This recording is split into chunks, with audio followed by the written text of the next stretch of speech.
आज की मूवी का नाम है नो एग्जिट। मूवी शुरू होती है डार्बी नाम की एक लड़की को दिखाते हुए जो कि ड्रग एडिक्ट है। इसलिए वो अपने ट्रीटमेंट के लिए एक रिहैब सेंटर में थी और वो ग्रुप सेशन में डिस्कस कर रही थी। बात करने के दौरान उसे जोई नाम के एक इंसान का कॉल आता है जो उसे बताता है कि उसकी मॉम बीमार है और वो जोई उसे उसकी बहन से बात करने के लिए कहता है, लेकिन हॉस्पिटल के डॉक्टर उसे कॉल नहीं करने देते क्योंकि वो एक ड्रग एडिक्ट है। सबको लग रहा था कि वो झूठ बोल रही है, इसीलिए वो एक लड़की के फोन से अपनी बहन को कॉल करती है। उसकी सिस्टर उसे वहां आने के लिए मना कर देती है, लेकिन इसके बावजूद सबके सोने के बाद डार्बी उस हॉस्पिटल से भाग जाती है और जाते हुए वो एक कार भी चुरा लेती है और ड्राइव करते हुए वो शॉर्टलेस सिटी पहुंच जाती है। वहीं कार के कोने में उसे ड्रग्स दिखाई देता है और उसे फ्लैशबैक में याद आता है कि उसने एक बार ओवरडोज कर लिया था। तभी वहां पर एक पुलिस ऑफिसर आ जाते हैं जो उसे बताता है कि आगे रोड ब्लॉक है तो वो उसे आगे नहीं जाने दे सकता और रात पे स्टे करने के लिए वो एक लोकल विजिटर सेंटर जा सकती है। तो डार्बी उस रात को बिताने के लिए वहां पर चली जाती है। वहां पर उसे एस, लार और एक कपल मिलते हैं। एड और सैंडी मिलते हैं।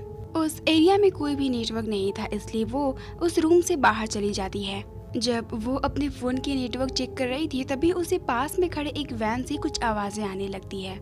जब वो अंदर चेक करती है तब वो देखती है कि वहाँ पर एक लड़की बंधी हुई थी जिसे हाथ और पैर से बांधा गया था और वो हेल्प के लिए चिल्ला रही थी। डार्बी उस वैन को खोलने की कोशिश करती है लेकिन वो उसे खोल नहीं पाती और तभी उसे रियलाइज होता है कि ये वैन जरूर अंदर बैठे किसी लोगों में से एक का है और यही वजह है कि वो चाह कर भी उन्हें इन सब के बारे में नहीं बता सकती। और इसके बाद वो उस लड़की से कहती है कि वो उसकी हेल्प के लिए आएगी। इसके बाद वो जाकर अपने कार में बैठ जाती है और रोने लगती है। उसी वक्त एड वहाँ पर आ जाता है और वो डार्बी से पूछता है कि तुम कहाँ जा रही, लेकिन वो उसे कुछ कहे बिना ही अंदर आ जाती है और वो खुद को नॉर्मल दिखाती है। फिर एड सबको कार्ड खेलने के लिए कहता है। सब लोग उसकी बात मान जाते हैं और इसके बाद सब लोग कार्ड्स खेलने लगते हैं। कार्ड्स खेलने के दौरान डार्बी को पता चल जाता है कि सैंडी पहले एक नर्स थी और एड पहले एक मरीन सोल्जर हुआ करता था। उसके फादर भी एक मरीन सोल्जर हुआ करते थे और इसके बाद वो सबसे कुछ पर्सनल क्वेश्चंस पूछती है, जैसे कि वो कहाँ से आ रहे हैं और कहाँ जा रहे हैं, ताकि वो ये पता कर सके कि उस बच्ची का किडनैपर कौन है। इस गेम के खत्म होने तक डार्बी को पता चल जाता है कि लार ही वो किडनैपर है। ये जानकर वो घबरा जाती है और वो बाथरूम में जाती है। पुलिस को कॉल और मैसेज करने का ट्राई करती है, लेकिन वहाँ पर नेटवर्क नहीं था तो वो ऐसा नहीं कर पा रही थी। फिर वो बाथरूम के होल के थ्रू बाहर जाती है और जैसे तैसे उस वैन का लॉक तोड़कर उस लड़की के पास आती है और उसे छुड़ाने की कोशिश करती है, लेकिन तभी लार्स वहाँ पर आ जाता है जिससे वो डर जाती है और वहीं सीट के पीछे छुप जाती है। लार्स गेम में हार गया था, इसलिए वो फ्रस्ट्रेशन यहाँ पर आकर निकालता है और बातों ही बातों में हमें उस छोटी सी लड़की का नाम पता चलता है जिसका नाम था जे। लार्स जे से कहता है कि जब हम अंकल के घर पहुंच जाएंगे तो सब कुछ ठीक हो जाएगा। फिर वो देखता है कि जे ने विंडो से कार्डबोर्ड हटा दिया है, जिसकी वजह से वो उस पर गुस्सा करता है। इसके बाद वो उससे कहता है कि मैं तुम्हारे लिए खाने को कुछ लेकर आता हूँ और वहाँ से चला जाता है। उसके जाने के बाद ही डार्बी जे को फ्री करने की कोशिश करती है, लेकिन वो ऐसा नहीं कर पाती, इसलिए वो उससे कहती है कि वो उसके लिए हेल्प लेकर। इतना कहने के बाद वो वापस से वॉशरूम में चली जाती है। इस तरफ लार्स अपने साथ एक फूड पैकेट लेकर बाहर आ जाता है। इस पर से एड उससे कहता है कि तुम कहाँ जा रहे हो। लार्स उससे कहता है कि मेरा फोन वैन में छूट गया है। इसके बाद लार्स वैन के पास जाता है और तभी उसकी कीज नीचे गिर जाती हैं। जैसे ही वो नीचे झुकता है तो उसे वहाँ पर किसी के फुट स्टेप दिखाई देते हैं जो कि सेंटर से ही आ रहे थे। दूसरी तरफ ऐश भी बाथरूम में जाता है जहाँ पर उसे डार्बी की आवाज आती है। तभी वो डार्बी को बुलाता है तो वो डार्बी दरवाजा ओपन करके उसे अंदर ले आती है और फिर दरवाजा लॉक कर देती है। ठीक उसी वक्त वहाँ पर लार्स आ जाता है तो डार्बी उसे किस करने लगती है, जिसकी वजह से लार्स वहाँ पर चला जाता है।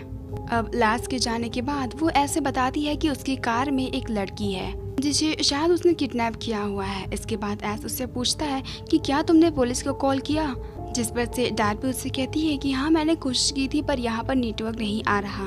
तो ऐश बाहर जाकर उस लड़की को बचाने के लिए कहता है। इस पर से डार्बी उससे कहती है कि लार्स के पास गन है और हमें एड को भी सब बता देना चाहिए क्योंकि वो एक सोल्जर है तो हो सकता है उसके पास भी एक गन हो।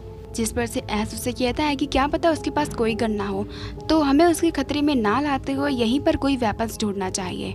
इसके बाद वो वहाँ से एक नेल गन उठाते हैं। उसके बाद एस उससे कहता है कि तुम पहले जाओ और फिर लार्स तुम्हारे पीछे जाएगा तो मैं उसके पीछे आकर उसे अटैक कर दूंगा। इसके बाद डार्बी वैन में जाती है और वो जे को छुड़ा लेती है। यहाँ पर जे उसे पूछती है कि वो दोनों आदमी कहाँ पर हैं, और यहाँ पर डार्बी को पता चल जाता है कि लार्स के साथ कोई और भी मिला हुआ है और ये कोई और नहीं बल्कि ऐश है। जहाँ पर ऐश लार्स से कहता है कि तुम केयरफुल नहीं थे और यही वजह है कि डार्बी को हमारे बारे में भी पता चल गया। फिर वो लार्स से गन लेकर वैन के पास जाता है, लेकिन तब तक डार्बी वहाँ से भाग चुकी थी। ऐश उसके पीछे जाता है और उसे बाथरूम में पकड़ लेता है। दूसरी तरफ लार्स भी अंदर आ जाता है। एड कहता है कि उसे लार्स बिल्कुल भी पसंद नहीं, उसमें कुछ तो गड़बड़ है। फिर एड लार्स से पूछता है कि डार्बी कहाँ पर है। इस पर से लार्स उसे कहता है कि मुझे नहीं पता। तभी एड और सैंडी डार्बी को ढूंढने का डिसाइड करते हैं, इसलिए एड बाहर जाता है और वो लार्स की वैन को खोलने की कोशिश करता है, लेकिन वो उसे ओपन नहीं कर पा रहा था। वहीं दूसरी तरफ बाथरूम में एस डार्बी को गन पॉइंट पर ले लेता है। वो उसे धमकी देता है कि अगर उसने किसी को कुछ भी बताया तो वो उन दोनों को मार देगा। वो उसे बताता है कि हमने सिर्फ पैसों के लिए जे को किडनैप किया है। उसके फादर के पास बहुत पैसे हैं और पैसा मिलते ही वो जे को जाने देगा। फिर वो डार्बी के फ़ोन में उसके सिस्टर्स के मैसेज चेक करता है, जिससे उसे पता चल जाता है कि डार्बी एक ड्रग एडिक्ट है। फिर वो उसे उसके फादर के बारे में पूछता है। डार्बी कहती है कि उसके फादर ने सुसाइड किया था। फिर डार्बी उससे कहती है कि जे बीमार है और उसे मेडिसिन की ज़रूरत है। फिर एस उससे कहता है कि उसे एडिसन डिजीज़ है, जिसमें अगर उसे ज़्यादा स्ट्रेस हुआ तो एड्रेनालाइन का ओवरडोज हो जाएगा।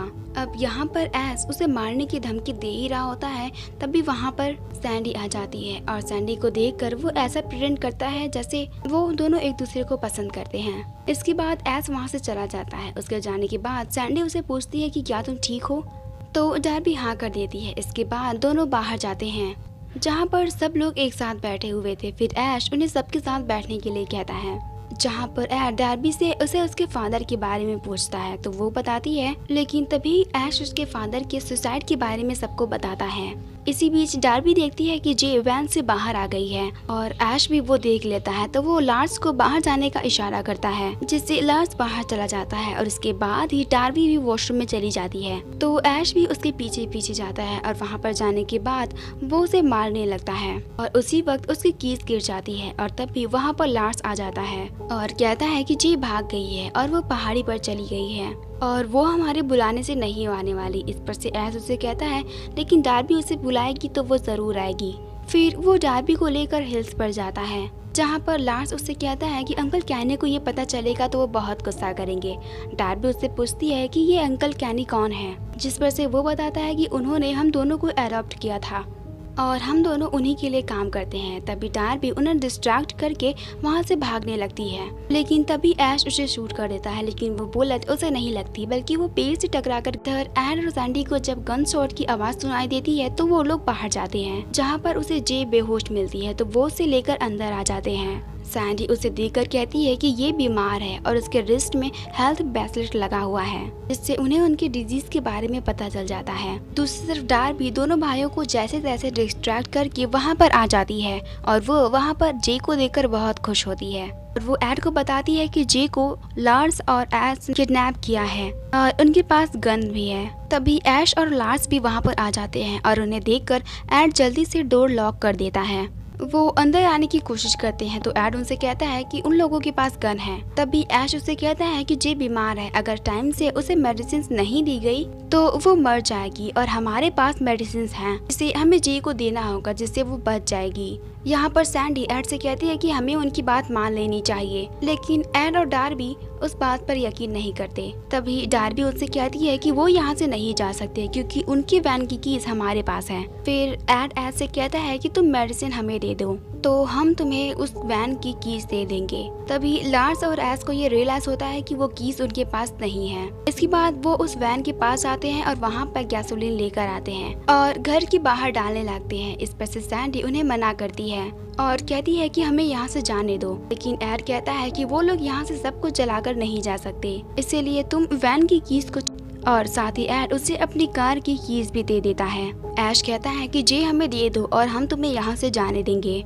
लेकिन एड उसकी बात से अग्री नहीं था। वहीं पर डार्विन उस कीज को छुपा देती है और कुछ टूल्स एज अ वेपन ले आती है और एड को देती है। बाहर ऐश एक माचिस की तीली जलाता है और उन्हें आग लगाने की धमकी देता है, जिसकी वजह से सैंडी डर जाती है और वो एड से कहती है कि हमें जे को उसे दे देना चाहिए, जिस पर से एड उसे कहता है कि वो हमें कुछ नहीं करेंगे। और इसी बीच जे को होश आ जाता है और वो सैंडी को पहचान जाती है, जिसके बाद कहानी फ्लैशबैक में जाती है, जहाँ पर हमें पता चलता है कि सैंडी जे की एक नर्स हुआ करती थी और उसके घर काम किया करती थी, जहाँ पर जे उसे कभी कभी ह्यूमिलेट किया करती थी। इसलिए उसने एस और लार्स की हेल्प ली थी जे को किडनैप करने के लिए, लेकिन उनके पास जे के लिए मेडिसिन नहीं थी। तो वो सैंडी को कॉल करके मेडिसिन लाने के लिए कहते हैं, वरना उसे कोई भी पैसे नहीं मिलेंगे। इसलिए वो इस बर्फ के तूफान में भी एड को लेकर कहीं जा रही थी। अब सबको सब कुछ पता चल गया था, तो सैंडी एस को बता देती है कि एड के पास गन नहीं है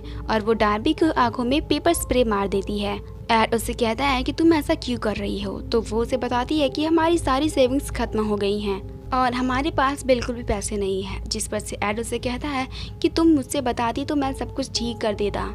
तभी एस और लार्स अंदर आ जाते हैं और सैंडी जे को इंजेक्शन देती है, जिससे जे की सिचुएशन ठीक हो जाती है। फिर सैंडी एड से कहती है कि तुम चिंता मत करो, जे वापस से अपने घर चली जाएगी और उसे कुछ भी नहीं होगा। इसी पर डार्बी उससे कहती है ये लोग जे को वापस नहीं करेंगे, ये लोग चाइल्ड्स का बिजनेस करते हैं। ये सुनकर सैंडी शॉक्ड हो जाती है और ऐश से कहती है कि तुम जे के फादर से बात करो, वो तुम्हें और पैसे दे देंगे। लेकिन ऐश यहाँ पर क्लियर होता है कि उसे जे के साथ क्या करना है। जब ऐश एड से की मांगता है तो एड कहता है कि मेरे पास कीज नहीं है, तो ऐश उसे गन पॉइंट पर ले लेता है, जिस पर से सैंडी उसे कहती है कि वो कीज डार्बी के पास है और उसने कहीं छुपा दी है। जिस पर से एड डार्बी से कहता है कि इन लोगों को कीज के बारे में मत बताना।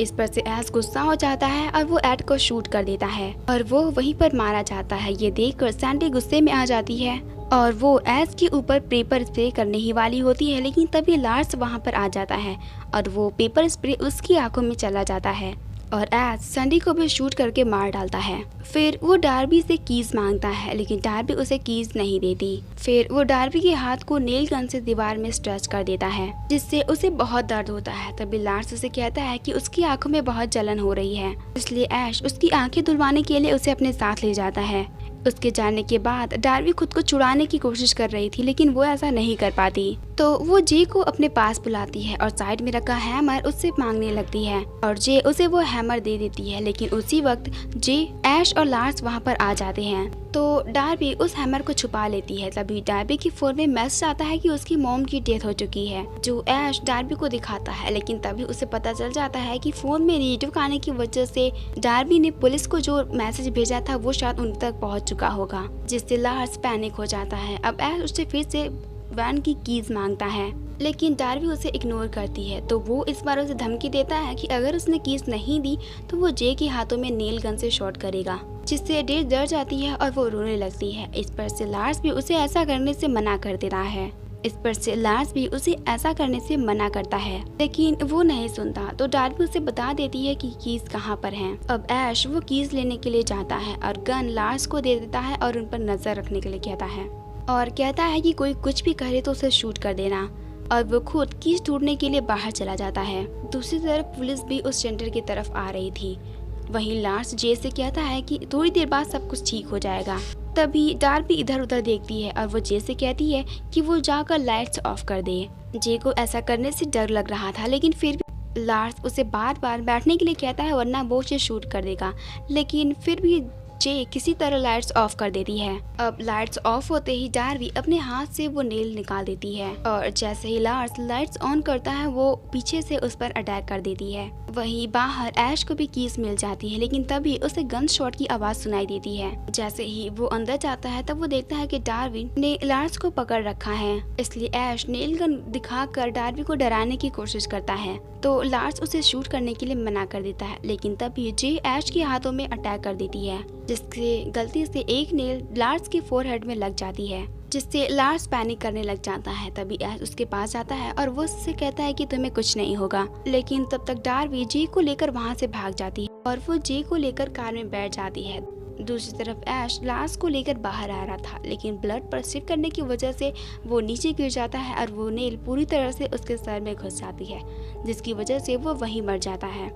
ऐसा देखकर ऐश गुस्से में आ जाता है और वो बाहर जाता है। वो नेल गन से डार्वी की कार को पंचर कर देता है, जिसकी वजह से कार का एक्सीडेंट हो जाता है। फिर ऐश नेल गन लेकर डार्वी को मारने के लिए जाता है, लेकिन तभी वहाँ पर पुलिस आ जाती है और ऐश को क्रैश कार के पास लेकर उसे बाहर आने को कहते हैं। तभी डार्वी धीरे से बाहर निकलती है और वो ऐश को शूट कर देती है, जिससे पुलिस को लगता है कि डार्वी कल्प्रिट है, तो वो ऐश को शूट कर देते हैं। तो वो डार्वी को शूट कर देता है, जिससे वो गिर जाती है। तभी ऐश उसके पास पड़ी गन को उठाकर उस पुलिस ऑफिसर्स को शूट कर देता है। इसके बाद वो डार्वी को शूट करने वाला था, लेकिन बुलेट्स खत्म हो गई थी। अब वो नेल गन लेकर डार्वी को मारने ही वाला था। अभी डार्वी एक स्क्रू ड्राइवर उसके गले में घुसा देती है, जिससे उसकी मौत वहीं पर हो जाती है। जे भी ये सब कुछ देख रही थी। फिर डार्वी उस पुलिसमैन के पास जाती है और वहाँ से उसके रेडियो से हेल्प बुलाती है। अब कुछ समय बीत जाता है और हमें दिखाया जाता है कि डार्वी फिर से उसी रिहैब सेंटर में है। फिर हमें उसके पास जे की बनाई हुई स्केच भी दिखाई देती है, जिससे हमें पता चलता है कि वो दोनों अभी भी